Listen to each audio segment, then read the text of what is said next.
Right. So Tony Vaughan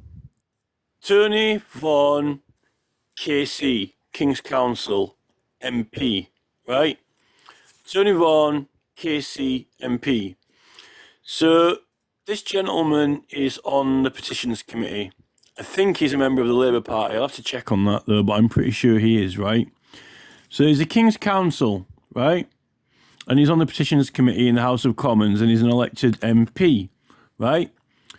Now, I'm sure that Tony Vaughan is aware of the Lord Hanningfield's trial at Southwark Crown Court, which is well researched and documented.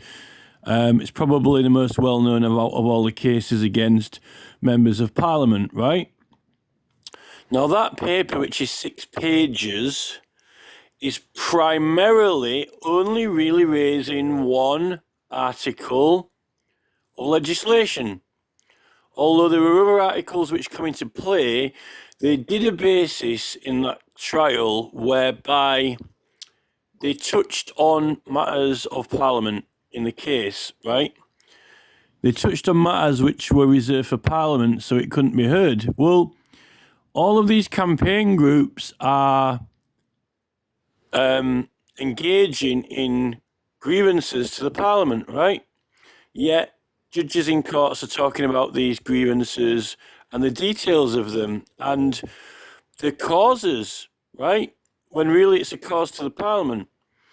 Now, there was no specific or particular act cited or mentioned in the 6-page paper. It purely goes on the basis, really, of a couple of test cases. There are like 2, 3, 4 test cases, a handful of them, right? And mainly the 1688 Bill of Rights, Article 9. Okay?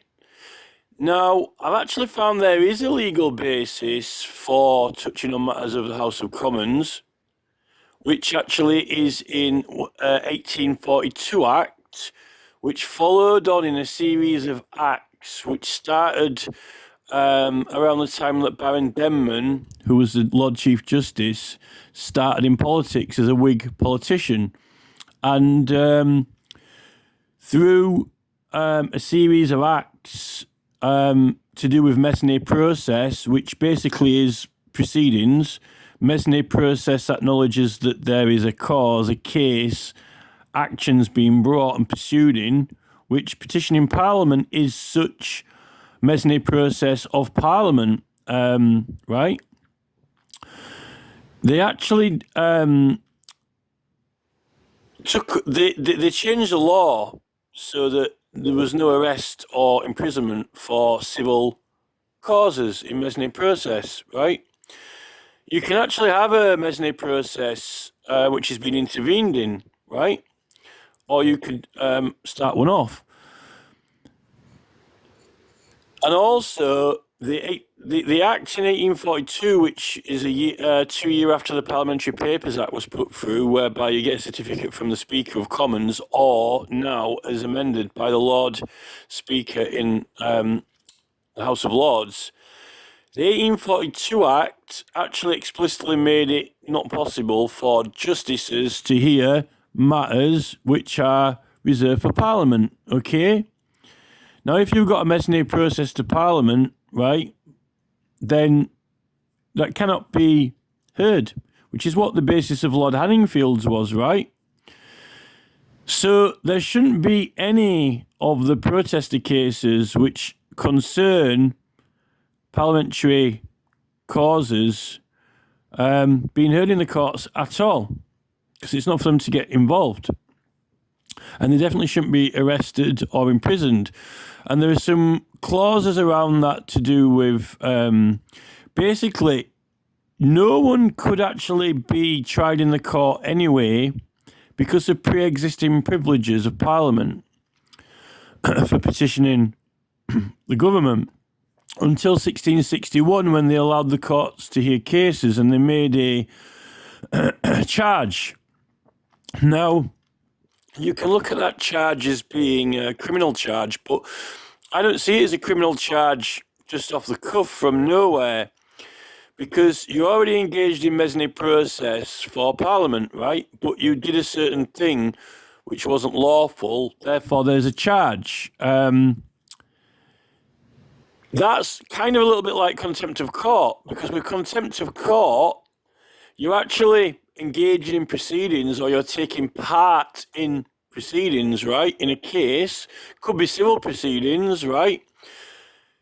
If you're engaged in civil proceedings in a court and you end up making an offence of contempt of court, then a charge arises out of and around those proceedings, but you've already got civil proceedings, okay? The Tumultuous Petitioning Act was similar to that. Now, apparently you can't be arrested or imprisoned anymore for civil proceedings. And definitely not when it's for Parliament, because it's privileged to Parliament. So what actually I see this series of acts from the late 1830s to the mid 1840s is just a gradual actual stripping down of the 1661 Tumultuous Petitioning Act. So you cannot be arrested or prosecuted because it arises from mezzanine process. But there is a fine. So it does suggest that really you can be fined but not imprisoned or arrested. Because because it arises out of mezzanine process. But then by the time we've finished with the Parliamentary Papers Act 1840, which does cover evidence before a committee, evidence in order to a committee, you've got a certificate which protects you from civil or criminal charges anyway. So it seems that it's completely removed from the courts, totally and utterly. Now, why am I mentioning Tony Vaughan? Well, he currently is on the Petitions Committee, right? Okay.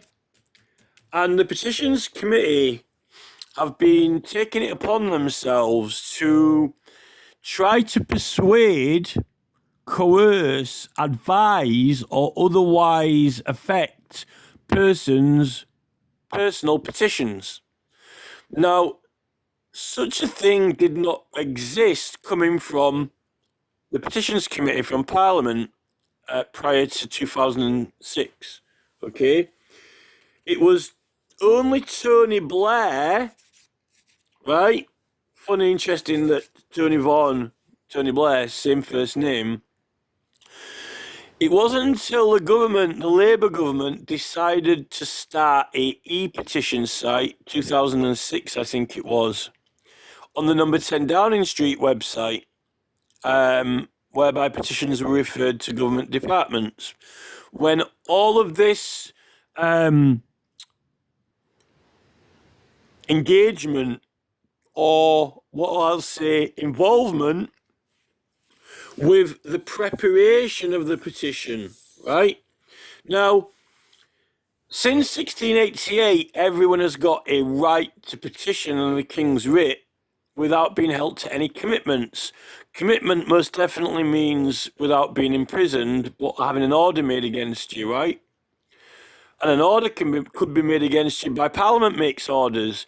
Parliament has got standing orders 145A3, for example, where it compels documents, witnesses, summons people to Parliament, right? But that would be by, how would they summon you or call you in? Well, they would make an order for it. They would order it that you be come in. So that's a commitment to be held to, right, by the committee.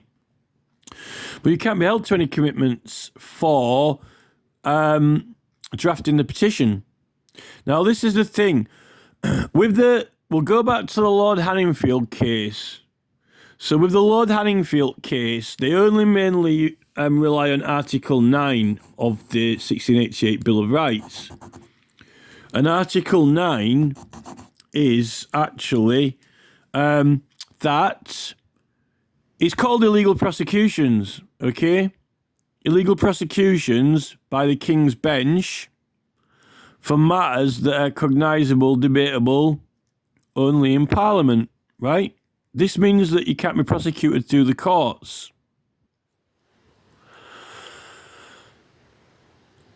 Now, the 1661 Act made it so courts could hear certain matters of Parliament, but that was before that Act. And an election petitions in 1868 also give courts permission that they may hear election petitions. Now, the wording, I want to concentrate now on this whole issue to do with the Petitions Committee, right?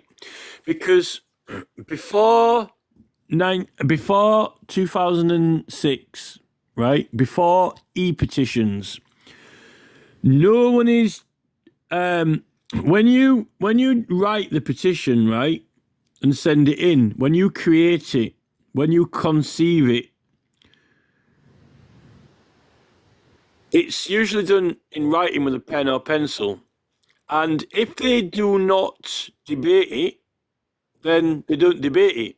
But that no one's asking you to edit it, modify it, or change it. Now, the thing with the petitions are that they are acknowledged as a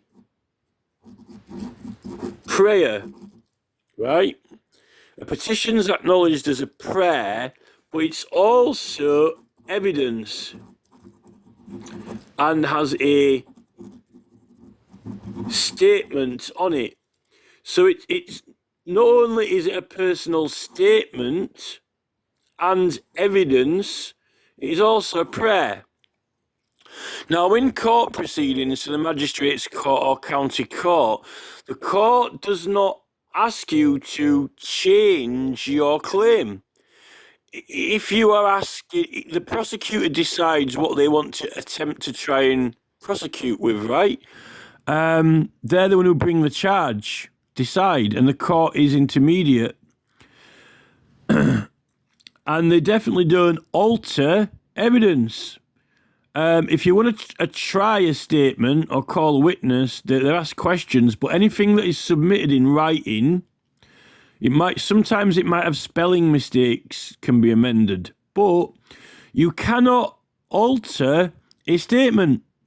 If a witness says, I swear that on Saturday I saw someone walk out of a shop in a red jacket, the judge can't say, well, I want you to put that it was a green jacket, okay?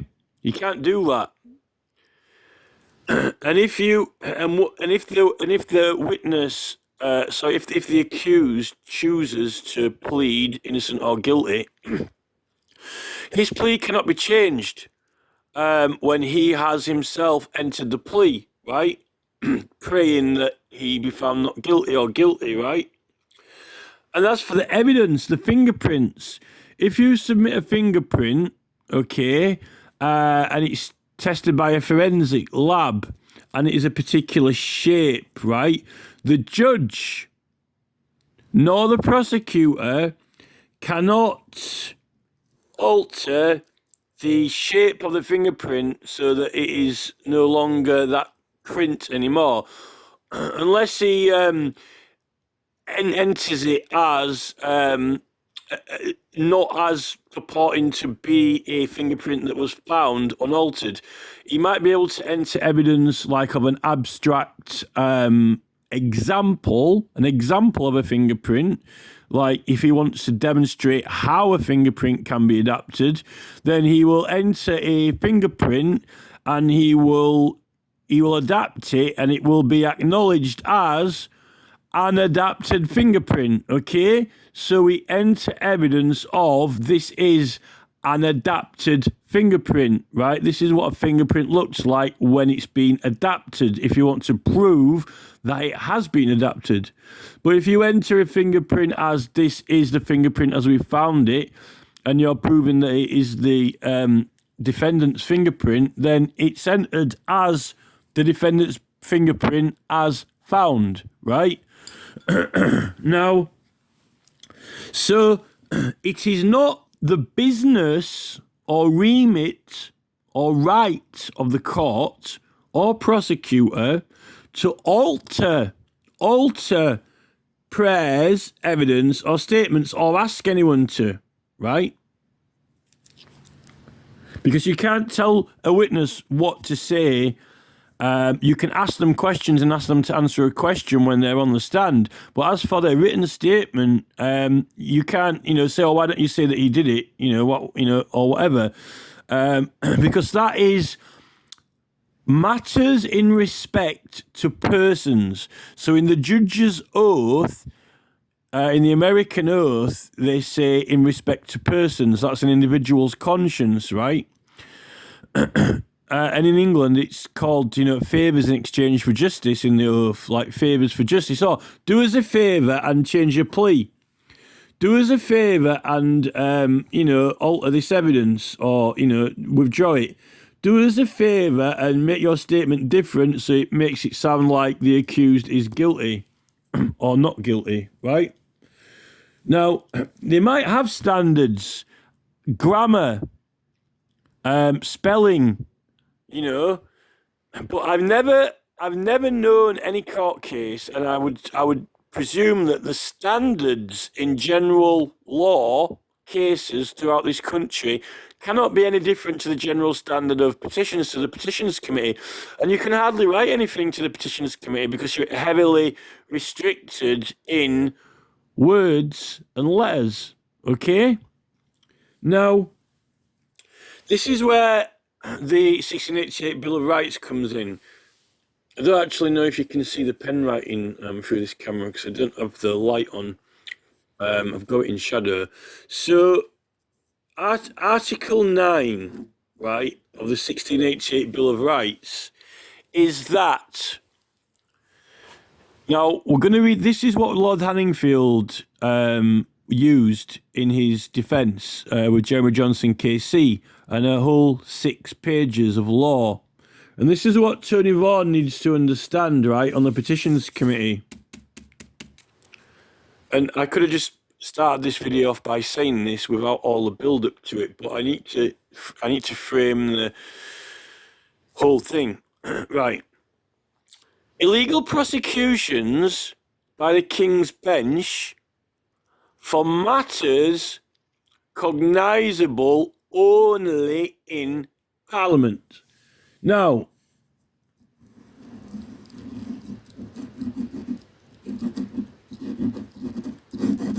we've got a word there now, only.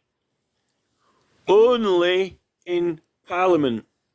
So it must only be in Parliament, right? Now that is, okay, in your mesne process, like when you go into a court, right? The verdict of the jury, the management of the case by the court, the proceedings, case management, okay, the part that happens in the court and when documents are submitted to a court, right, can only be decided in the court. But when the police take statements from defendants or witnesses, when the police interview someone in the police station, when they go to a house to take fingerprints or obtain exhibits of evidence, that is mesne process, but for criminal, not civil, and it cannot only be done in the court, or else the police won't be able to do it because the policeman's not a judge, okay? Now, this is where we've got an interesting relationship between the 1688 Bill of Rights right to petition, which is a right of the subjects, and the clause on Article 9 of illegal prosecutions by the King's Bench for matters cognisable, debatable only in Parliament, right? Now, I'm going to show you that both of those articles work together, just like the police works with the court and the Crown Prosecution Service, but each is also a distinctively separate entity, okay? Now, our right is Article 19 or XIX, right, which is that it's our right to petition the King's writ, and all prosecutions and commitments against us are illegal. Commitments, that means we cannot be held to an order or sentence. The word sentence might be important here because the sentence is also something that you read out or write a sentence, right? We cannot be held to any commitments. The petitioner, right? Now, this is why we've got a sheet of paper here.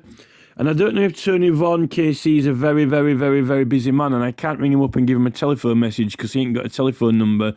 But I can send him an email, right? And I know he's very, very busy, but he's got secretaries, he's got a team, right? Both in Parliament and at his constituency office, right? Now, this is a sheet of paper, right? This is essentially blank, except I've written the word only on there prominently. But we'll start with this piece of paper because this is my piece of paper. I own it, right? And when we start with the first movement, I don't know if you've heard in music, right? You've got the first motion, the first movement. It's the start, the beginning, right? It's the right of the subjects to petition the King's writ, and all prosecutions and a commitment against you are illegal. That means that no one can tell me what to write, and I can't be ordered to write anything because I haven't written anything yet, okay? Now, there is a form, there is like a general format to how you write this petition because they want to know who it's to. So, when we start, we have to the Honourable Commons assembled in the Parliament, like when you write a letter, okay? And then it's the petition of myself, right? So you write your name because then they know who it's from. It's almost like the rules of writing a letter, you know, you put the address, the recipient's address, the date on, dear sir and madam, and at the end, yours faithfully. That's the context. But we also traditionally, not on e-petitions, but in writing, when you write these, we traditionally have showeth, because you're actually putting evidence. You are going to prove something, which is your evidence. And then you're going to have something that you ask for, right? Because a prayer, this is your prayer part. You know, I want you to change the law for the tax on tampons, right? And make it lower. That's the prayer, okay? So these are just things that it includes. But it's still that what am I going to ask for? Okay, well, I'm free to ask for anything. They can't tell me what to ask for, and they can't tell me how to ask for it. I've been to school and I've been educated in a school which is approved by Parliament to teach English. And after I have passed English, I am given a grade which is acknowledged in law in the education system of England, and that can be used in evidence that I am competent and capable up to that standard of English, and it's an acknowledged standard, which is a qualification. I'm qualified to make submissions up to the standard of A in English, and it is an accredited certificate which proves that I am of that standard already before I start writing this, okay? Right? Now, I cannot be held to any commitments for what I pray for, what evidence I want to try to prove that I'm right, or my statement, okay? Because I haven't written anything yet. It comes from me. If Tony Vaughan wrote this, right? If Tony Vaughan writes this, it's Tony Vaughan's statement, okay? It's the petition of Tony Vaughan. Now, if Tony Vaughan co-writes it with me, right, it is the petition of me and Tony and I, right? If I write it, it is my petition. Now, if someone tells me what to write, like Parliament, or makes me change it, they're co-producing it with me. I cannot be held to any commitments. My right is to write this without being held to any commitments. Okay? Now, let me show you how in law Parliament's privileges. Now, there's no doubt that if this is a petition to the House of Commons, right? If this is a petition to the House of Commons, okay, not to a court, this is the King's writ to the House of Commons assembled in Parliament, because that's what it says, okay? And once I've written this, okay, they will be deciding the matter, okay? They will be cognizing it, right? They will have cognizance over it after I've written it, and when I send them it in and when they receive it, they will then have cognizance over it, okay? And it will be parliamentary proceedings, illegal prosecutions by the King's Bench for matters cognizable, debatable only in Parliament, right? Now, this is where it's very important about these members of Parliament, these committee members, right? The members of the committee. Okay? Because if they do something wrong or break the law, then I might want to prosecute them. But they're privileged. They've got privileges of the Parliament of England, right, to decide their own matters. They can't be prosecuted through the courts for criminal charges, okay? But let's go back to Lord Hanningfield. So what's the legal basis and argument for that? Well, Jeremy Johnson KC, or let me say Judge Jeremy Johnson KC, okay, who's a High Court judge in England, he wrote the paper, right? I've got that paper. So it's unlikely that Tony Vaughan KC MP is going to disagree with that paper. Unlikely, although there are arguments to be had with that paper, but as yet I have not seen Tony Vaughan come up with any arguments for that paper, right? Now,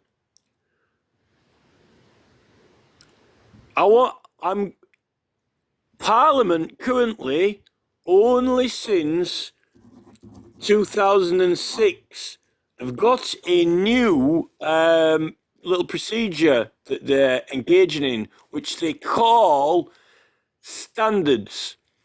Now, they introduced some legislation to local government, and I think it was Local Democracy, Economic Development and Construction Act 2009, okay? And in Chapter 2 of that Act, they came up with all these standards, okay, for petitions to local councils, like what you can and can't say, which they soon repealed. They've been completely repealed because we can't be held to any commitments for writing a petition.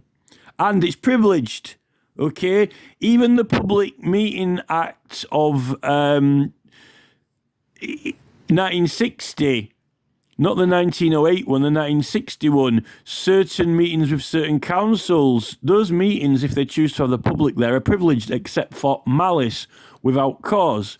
So we know that privileges apply when we engage with government as long as there's no malice, okay?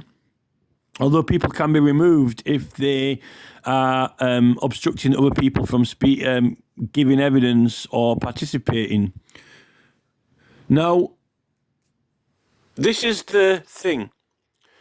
The Petitions Committee for e-petitions, a modern process which does not even follow the traditional format which petitions are supposed to be in, and they haven't decided to present it with a traditional appearance.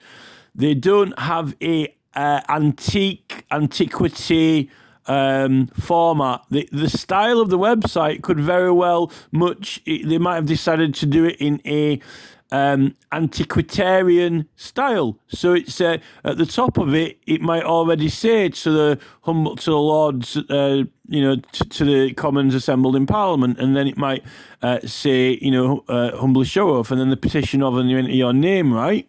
They could have done it in that style, so then it would look a little bit more traditional to what it actually is, okay? But they haven't done.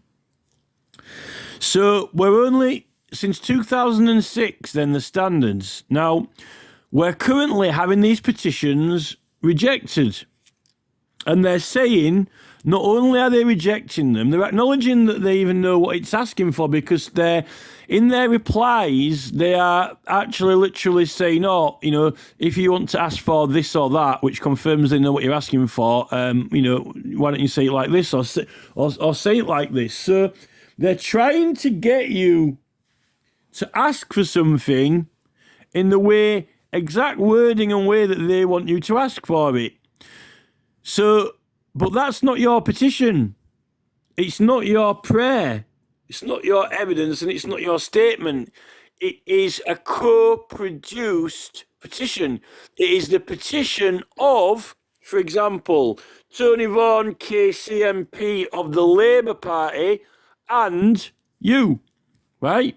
So it would be like a Labour Party petition, and that would almost be like if you were a member of the Labour Party and you subscribe to all their policies and go vote for them, and then when you go to surgery and you're actually doing it with Labour, almost like it's a Labour Party petition, right? But when I do this myself, I'm not a member of the Labour Party, and I'm not a member of the Liberal Democrat Party, and I'm not a member of the Conservative Party, and I'm not meeting with them to confer with them and to come up with a petition together. I'm doing my petition myself. It is a petition of me. It's my petition, and only me, right? Now, this word in the Article 9 is extremely important, only, right? When I am sat at home and I haven't written anything down yet, and it's my plea, it's my prayer, evidence, and my statement. If someone else makes the statement, it's the statement of, if Tony Vaughan comes up with a statement with me, it's the statement of me and Tony, right? But if I write the petition, it's only the petition of me, okay?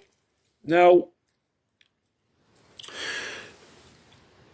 in respect for prosecutions against members of Parliament, okay, and Lords, right?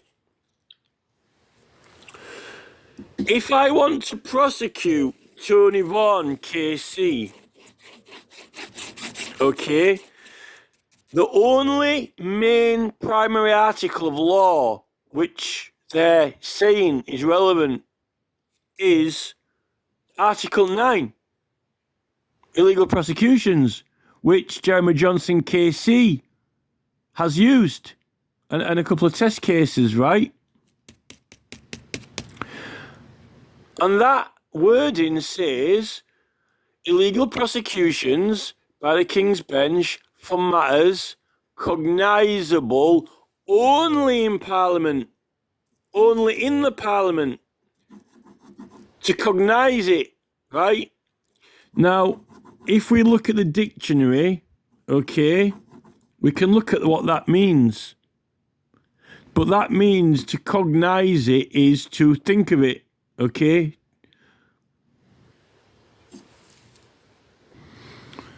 Right, so the Samuel Johnson Dictionary, okay, says cognizance, 1, judicial notice, trial, judicial authority, okay? But also it's got a second meaning, which is a badge by which anyone is known. That's almost like a seal, you know? Like you could have like a seal, or the judge's seal, the justice's seal, or your signature or something, right? So this is what it's got for cognizance in the Samuel Johnson Dictionary. And that's 1755, which is actually a little bit after the 1688 Bill of Rights. So we're only about 60 years or so away. So that's cognizable, cognizance. So it's actually saying judicial notice, trial, judicial authority. So it's actually considering Parliament as a judicial authority in the 1688 Bill of Rights for what they use for Lord Hanningfield, right? But it does actually also include a judicial notice, which therefore can be a petition, okay? Now, this is the thing. If this piece of paper here, right, was cognizable only in Parliament, and nowhere else, it couldn't be written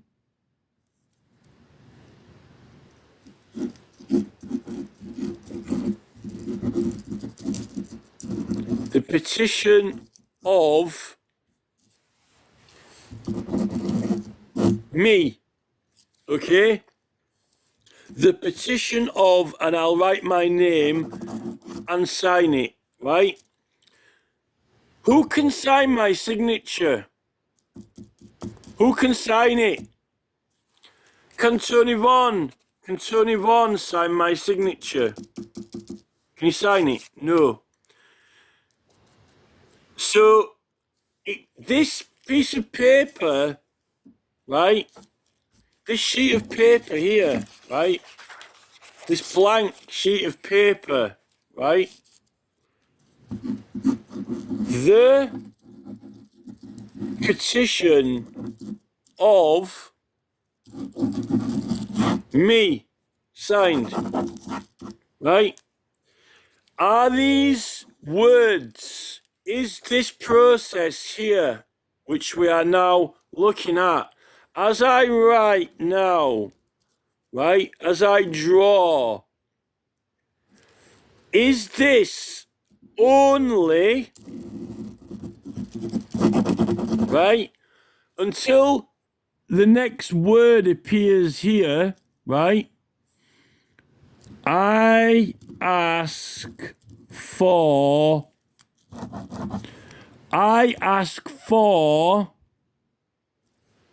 here's a pen, right?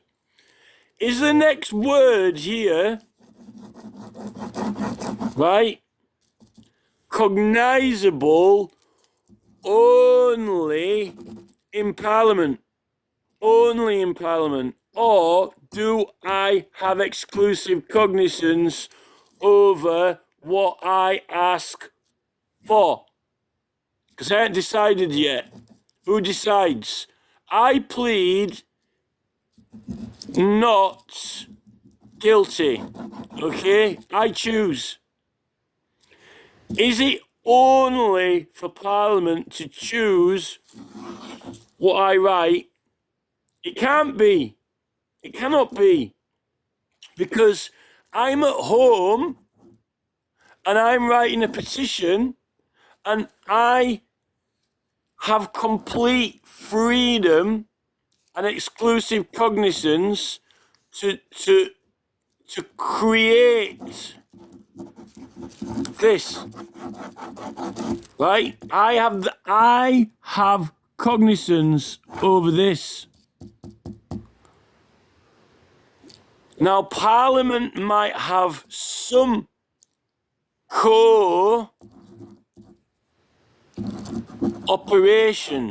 cooperate, right, with me, but it is not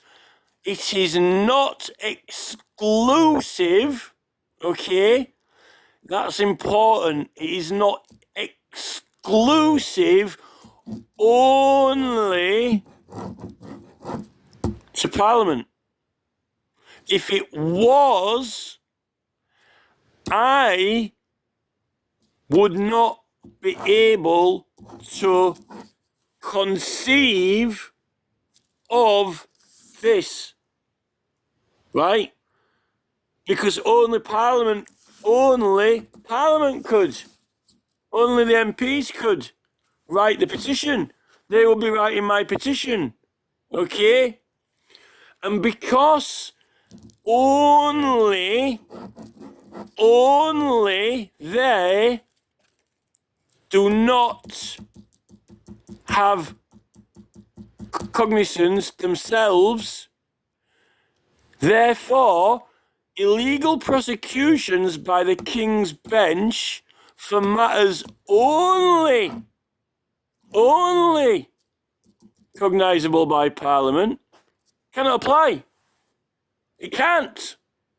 Because they do not, only them, they don't have cognizance over this piece of paper when I'm writing it.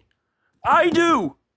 So therefore, Article 9 does not apply to the creation of this piece of paper when I'm writing it. That means that if someone tries to manipulate me to change my prayer, statement, or evidence, because it's not only Parliament's cognizance, they're not covered by Article 9. So I can prosecute them. Okay?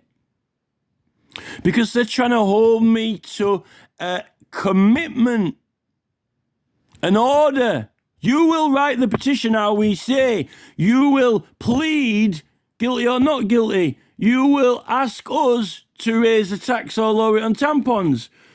You will not give this evidence on this case, or you will only give, certain fingerprints and try this case. Who's bringing the prosecution when a prosecutor brings a prosecution? If judges brought prosecutions, then we wouldn't have the CPS. Only the court would bring them. The court is intermediary. The CPS are trying to make a case to the court who hears it, right? The prosecutor decides how he's going to try it. We've come to a time where everyone just thinks that, it's the government, like the CPS, the police, and the courts are all on one side. The court is meant to be impartial, because he's meant to be there to hear from both sides. The court is not meant to be the police officer, and this is why there's some interesting perversions with, the road traffic, when some judges are getting involved in setting out speeding entrapment sites, or managing the speed awareness courses, or having input or influence or engagement involvement in certain processes which can't be impartial. So the police's job is to identify crimes, gather evidence, pass it to the CPS, who decide what is going to win a case, okay, and then they try it before an impartial judge with party A and B who attack and defend. The judge is not the prosecutor. Now, I know that judges can, they can reject certain cases, but they don't do that often. And I know that there's certain things that they can reject, certain evidences and so forth, but it's the prosecutor who decides what the charge is going to be and what he might need to prove that. And it's very rare that the judge now tries to The judge is not the prosecutor. The judge is not the prosecutor. There are certain things the judge can do, but generally only if it's, bad, and our petitions, these standards that they're saying, right, these standards, they're claiming that they can't understand what we're saying. They're claiming, like Sadiq Khan. In fact, the London Assembly member, Susan Hall, right, she was asking Sadiq Khan questions in the questions for the Mayor of London, and he was saying, I don't know what you're asking. Now, he's meant to be a lawyer, and he's the Mayor of London, and he's meant to be an academic, yet he's saying that he can't understand the person who's speaking in plain English, right? So he's either lying or he's not to the quality required for public service, right? Anyone who can produce a certificate to show that they have achieved a grade through an approved education institution authorised by the English government to teach people to a standard which is recognised and approved, right, can be used in evidence to show that the person is of that standard, right? So, I think they're lying that they can't understand it. And also things that can and can't be done by Parliament, they don't give you very much space to write and explain. If you want to go into complicated detail, most things can be done by Parliament. It's a creative process by which there's there are many. There's not one single way to do something, and most people aren't too bothered how it's done. They leave that up to the MPs, right? So to say that Parliament can't do something, they're wanting what's happening, right? Is they're wanting to co-produce the petition with you. And that's what Labour Party do with their members. They co-produce policies together, a manifesto. It's a collaboration between their members and the politicians, okay? Like when they vote for who's the party leader. When you do petitioning independently, you're not bringing it through a political party or to them. Now, these MPs like Vaughan have got a whip, and if they don't do what the whip says, they have the whip withdrawn and they won't stand for the party again, but they can't remove their seat, okay? We don't have a whip for independent petitions. We yield to no party, right? We don't co-produce. It's not the petition of James Stone MP and me, okay, or Vaughan. You can't co-produce it and then put the name of the person to it when someone else has told you what to write, okay? So I believe that it's a commitment, what we're being held to unlawfully in the drafting of the petition, and further, it's not only Parliament's cognizance. The drafting of the petition is our cognizance. So therefore, in these where we're being told what we can and can't write, and when we're being directed to write the petition how they would prefer us to write it, they can be prosecuted for that, because it's not only cognisable in Parliament, it's a co-production, not only in Parliament. That removes their liability, because what it is it's actually a commitment. That's the commitment. They're holding you to a commitment, and you can't be held to any commitments for petitioning. So that is a breach of parliamentary privilege, because Article 9 does not apply, because it's not a matter cognisable only by Parliament, right? Now you might say, well, can the courts hear it because it touches on matters of Parliament? Well, I'd say that it's who hears legal prosecutions, right? Article 19 does not say that it's illegal prosecutions by the King's Bench for matters cognisable, debatable only in Parliament, because it's not only cognisable in Parliament, because I conceive of it. So that illegal prosecutions by the King's Bench doesn't apply. So the right to petition applies. It's the right of the subjects to petition the King, and all prosecutions and commitments for doing so are illegal. It doesn't say that those illegal prosecutions can't be tried in the King's Bench or in the courts.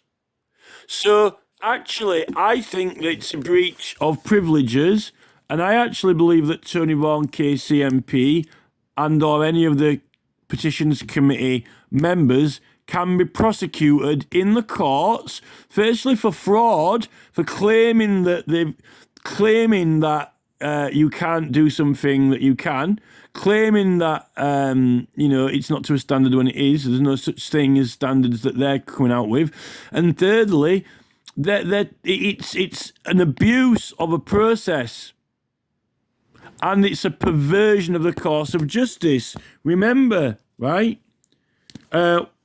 What did it say on the website here? Right? This is the thing.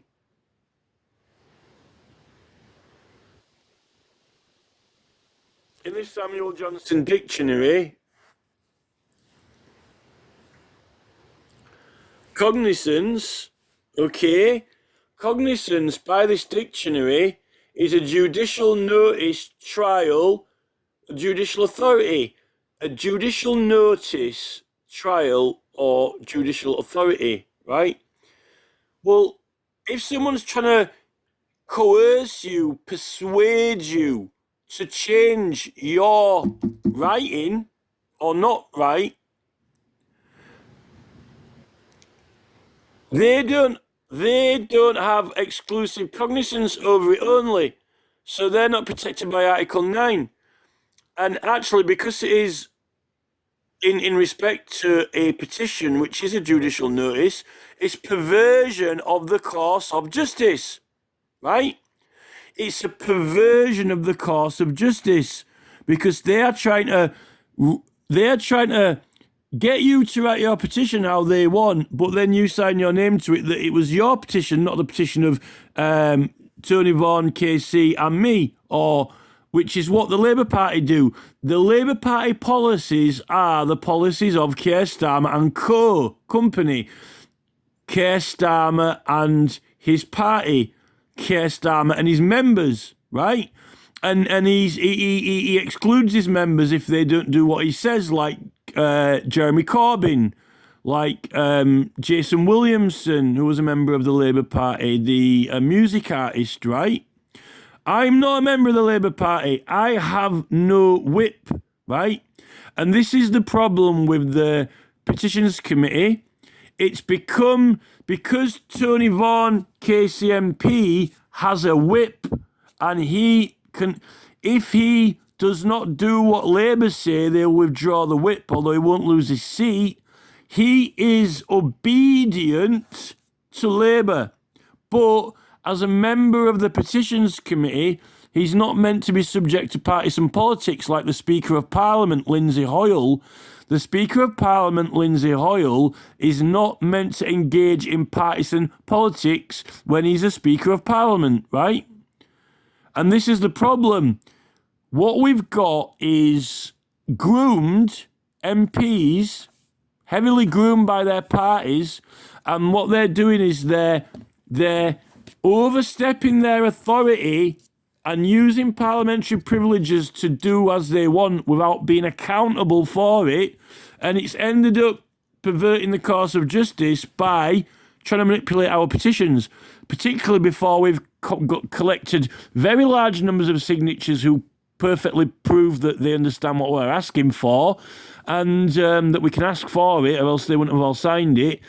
And we will compel them to debate it with the signatures, and they don't want to allow us to collect that weight of signatures using the e-petitions website, because they think that it's theirs, it's everybody's, it belongs to the whole country.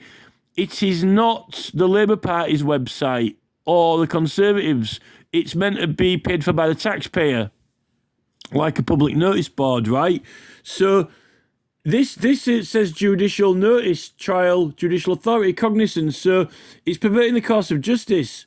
It's not only cognisable in Parliament, or I won't be able to write it, okay? It won't be my petition. Every petition would say, if Sarah Lowe, right, and Jamie Stone, the petition of Sarah Lowe and Jamie Stone, it would say, and then signed, right? But then, it's not only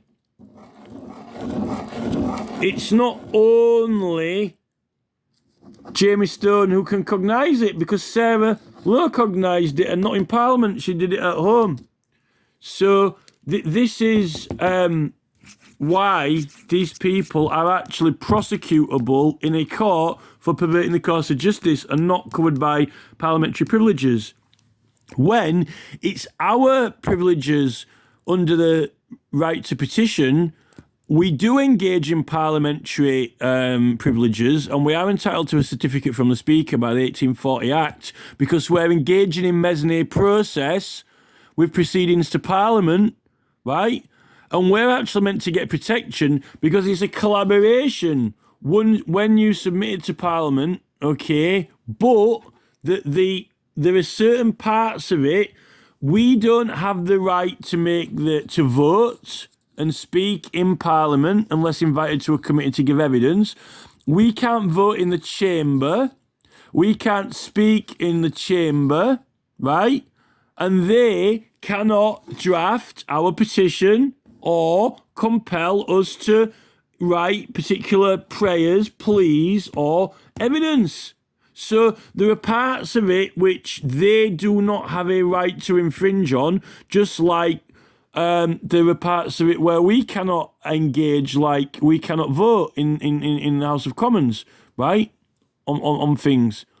But our part of the mezzanine process is we do go out in public and do advertisements and collect evidence of signatures. But most of the signature collecting is actually on the website, on the petitions one, but you can do it with leaflets as well, because you can print out the address, right? So they're not wanting to grant us our mezzanine process out in public, okay, which is advertising and collecting evidence. They haven't been wanting to accept our privileges, and then they've been overstepping their privileges into our exclusive privilege and right, which is Article 19, which is our right to petition without being held to any commitment. So, which is the preparation. Okay? So, Tony Vaughan KC and the Petitions Committee need to get their case together, because my case is that they can be prosecuted in the courts for perverting the course of justice.